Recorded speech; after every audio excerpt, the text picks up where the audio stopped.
Isang mapagpalang araw sa ating lahat. Ako ang inyong lingkod, Elijah Pujan Valdez, at welcome sa ating daily devotions.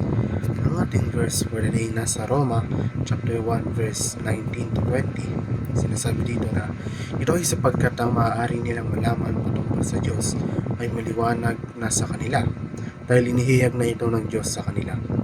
Ito ay sapagkat ang hindi nakikitang mga bagay patungkol sa Diyos simula pa sa paglikha ng sanlibutan ay malinaw na nakikita na nauunawaan ang mga bagay na nalikha, kahit ang kanyang walang hanggang kapangyarihan at ang kanyang pinakapagka-Diyos.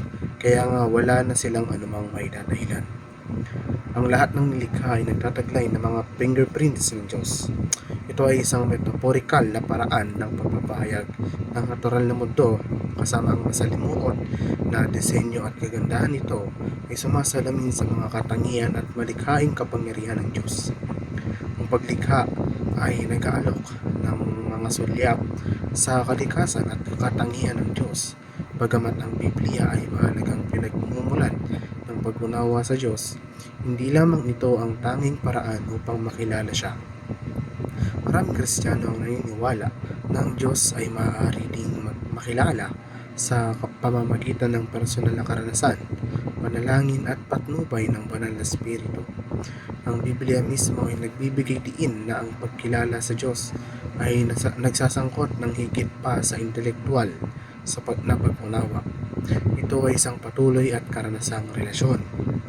Ang paglilinang ng isang ugali ng pasasalamat para sa nilikha ng Diyos ay nagsasangkot ng sadyang pagtutuunan at pagpapahalaga sa mundo, sa paligid at pagkilala sa kamay ng Diyos dito.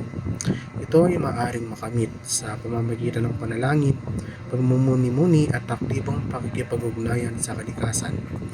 Upang manatiling maalalahanin ang Diyos at mamuhay ng isang buhay ng pagsamba, linangin ng isang ugali na sadyang pagkilala sa presensya ng Diyos sa buong araw, pag-ayon sa iyong mga aksyon at sa kanyang kalooban, at paghahanap ng kagalakan sa pagpapahayag ng iyong debosyon sa pamamagitan ng iba't ibang anyo ng pagsamba, parehong personal at komunal, upang mabisang basahin ang Biblia na may layuning makilala ang Diyos, tumugon sa pag-unawa sa karakter ng Diyos sa kanyang mga aksyon at kanyang kaugnayan sa sangkatauhan, gaya ng ipinahayag sa pamamagitan ng banal na kasulatan.